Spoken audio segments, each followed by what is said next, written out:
Nigeria is used to seasonal flooding, but this year has been significantly worse than usual, while more than 600 people have died in the worst flooding the country has seen in a decade. About 1.3 million people have been displaced and more than 200,000 homes destroyed. Meanwhile, the Nigerian Meteorological Agency has warned that the flooding could continue until the end of November, with the country also set to witness a rise in infectious diseases. Of this next report has more details.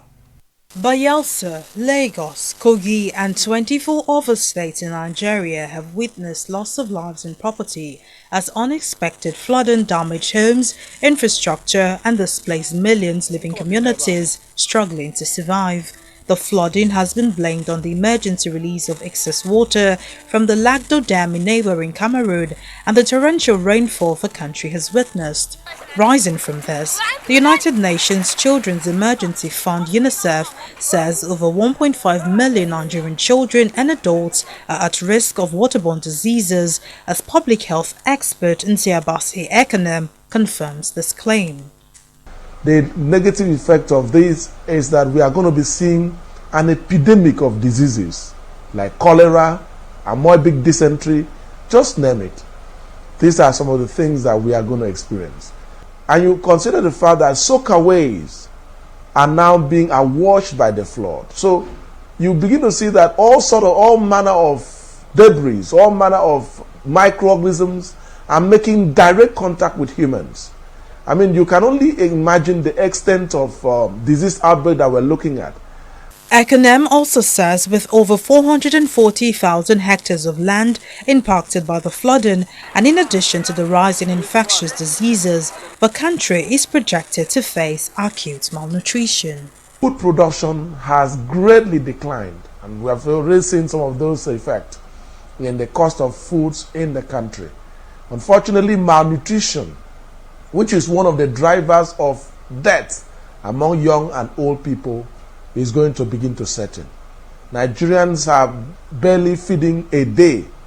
Now with the flooded communities, which are basically the communities that produce food to Nigerians, this is going to be such a terrible experience, because most Nigerians now may not be able to afford food and other commodities to maintain livelihood. For the federal government, one of the factors attributable to flood in the country is poor town planning, as the Minister of Works and Housing blames residents for disregarding building laws, which leads to flood escalation. Those places relating to who builds where, who sets up a house in what place, those are local planning issues that are not the responsibility of the federal government. The flood warning system is a big pole marker that shows that when water reaches at this level, you are safe. If it gets to the yellow level, it's a warning to move. And those are some of the things government does. And it doesn't mean everybody will relocate. But as we speak here, some people did not relocate. Some might have. But the job we have to do now is to bring relief. Calling on the government to put containment measures in place to reduce the rate of destruction and loss, environmental expert Suleiman Aribabu says the federal government has to release food from the National Food Reserve. We need to get water to people. We need to get people to safety. We need to provide security. I tell you, there are communities now where the level of theft has increased, because those farmers that have lost everything, some are invading the farms of some who still have something left, or even their barnyard. It is as crazy as that, because it's not because these people are wicked, it's existential for them. They need to survive. People have lost a lot. We need to do psychosocial support.